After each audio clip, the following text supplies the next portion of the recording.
Assalamualaikum warahmatullahi wabarakatuh. Kami dari kumpulan 4. Kami terdiri daripada 4 orang ahli, iaitu saya sendiri, Muhammad Syafiq Aiman, dan Ajmal, dan Rusli, dan Aiman Syafiq. Kumpulan kami mendapat tajuk peralatan perang Nabi, iaitu pedang, baju besi, busur, dan topi perang. Saya Ahmad Rashidi bin Yahya, A201173, akan menerangkan peralatan Nabi yang pertama, iaitu pedang Nabi Muhammad SAW. Menurut Ibnu Al-Qayyim, Nabi Muhammad SAW mempunyai 9 pedang. Ini adalah di antara 9 nama pedang Nabi Muhammad SAW.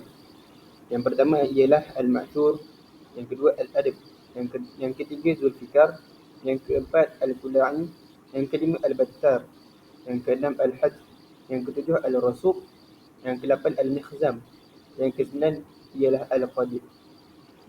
Di antara 9 pedang ini, yang paling terkenal ialah Zulfikar. Menurut Al-Hafiz Abdul Al-Ghani Al-Maqdisi, pedang yang bernama Zulfikar ini diperoleh dalam Perang Badar. Manakala dalam Al-Gharad wal-Durar terdapat pendapat menyatakan ia dihadiahkan oleh Al-Hajjaj bin Alad. Itulah pedang yang dilihat baginda dalam mimpinya tentang Perang Uhud. Asalnya ia adalah milik Munabbih bin Al-Hajjaj Al-Sahmi. Terdapat riwayat daripada Abu Musa radhiyallahu anhu daripada Nabi SAW bersabda,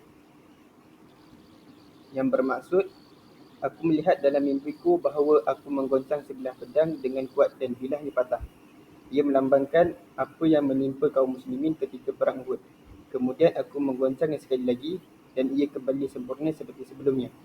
Ia melambangkan bantuan daripada Allah berupa pembukaan kota Mekah dan penyatuan kaum muslimin. Aku melihat lembu-lembu disembelih di dalam mimpi itu dan ketentuan Allah bagi yang terbunuh itu lebih baik. Lembu-lembu itu ternyata melambangkan orang-orang mukmin yang mati syahid dalam Perang Uhud. Hadis riwayat Bukhari. Seterusnya, saya Muhammad Ajmal bin Ahmad Tirmizi, bernama metrik A211335, akan menerangkan peralatan perang, iaitu baju besi yang dimiliki oleh baginda Nabi Muhammad SAW. Menurut Ibnu Al-Qayyim, dia menyatakan bahawa Nabi Muhammad SAW mempunyai sebanyak 7 baju besi. Antaranya ialah yang pertama Zat Al-Fudul, yang kedua ialah Zat Al-Wishah, yang ketiga Zat Al-Hawashi, yang keempat Al-Suqtiyah, yang kelima Fiddah, yang keenam Al-Batra, yang ketujuh ialah Al-Khirni. Terdapat beberapa peristiwa yang menunjukkan Nabi Muhammad SAW mengenakan baju perisainya. Diriwayatkan daripada Muhammad bin Salamah, katanya, aku melihat Rasulullah SAW pada hari peperangan Uhud memakai 2 baju perisai, iaitu baju perisai Zat Al-Fudul dan baju perisai Fiddah. Begitu juga aku melihat baginda SAW pada hari peperangan Khaybar. Baginda mengenakan baju perisai iaitu Zat Al-Fudul dan Al-Sa'diyah. Kemudian saya akan meneruskan pembentangan. Nama saya Muhammad Aiman Syafiq bin Bukhari, nombor metrik A201778. Saya akan menerangkan tentang peralatan perang, iaitu busur Nabi Muhammad SAW. Terdapat 2 pendapat berkenaan dengan busur Nabi Muhammad SAW.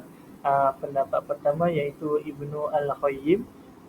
Beliau mengatakan Nabi Muhammad SAW mempunyai 6 busur, manakala Al-Hafiz Abdul Al-Ghani Al-Maqdisi menyatakan Nabi Muhammad SAW mempunyai 3 busur. Menurut pandangan Al-Hafiz Abdul Ghani Al-Maqdisi, yang mengatakan Nabi Muhammad SAW mempunyai 3 busur, iaitu yang pertama ialah Al-Rawha, Syauhat, dan Al-Safra. Manakala pandangan yang kedua iaitu mengatakan yang pertama ialah Al-Jarwa, Al-Safiyah, Al-Bayda, Al-Katum, Al-Sadat, dan Al-Rawha. Jadi memanah ini merupakan suatu sunnah Rasulullah SAW yang semakin ditinggalkan Dan Nabi Muhammad SAW menggalakkan kita supaya memanah. Terdapat hadis daripada Ibnu Umar radhiyallahu anhu bahawa Nabi SAW bersabda, "Alimu abna'akum as-subahatu waramya." Maksudnya, ajarlah anak kamu berenang dan memanah. Hari sekali saya Muhammad Syafiq Aiman A200434 saya akan menerangkan peralatan perang iaitu topi besi. Jadi Nabi Muhammad SAW mempunyai dua topi besi iaitu Al-Muwasyah, yang kedua Al-Subu' ataupun Zul Al-Subu'. Di dalam riwayat Anas bin Malik radhiyallahu anhu bahawa anna Rasulullah SAW la qala'a al-fath wa ala ra'sihi al-mi'far.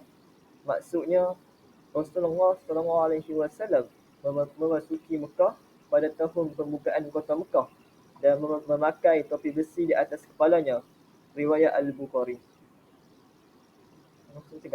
Jadi kesimpulan daripada tajuk kami iaitu peralatan perang ialah peralatan perang Nabi Muhammad SAW dapat dilihat dari konteks sejarah dan keadaan pada masa itu. Rasulullah adalah pemimpin yang memimpin pasukan Muslim dalam beberapa pertempuran, termasuk perang-perang yang melibatkan konflik dengan suku-suku di sekitar Mekah dan Madinah. Walaupun ajaran Islam menekankan perdamaian, terkadang tindakan perang digunakan untuk mempertahankan diri dan melindungi umat Muslim. Sekian daripada kami. Kumpulan 4. Assalamualaikum warahmatullahi wabarakatuh.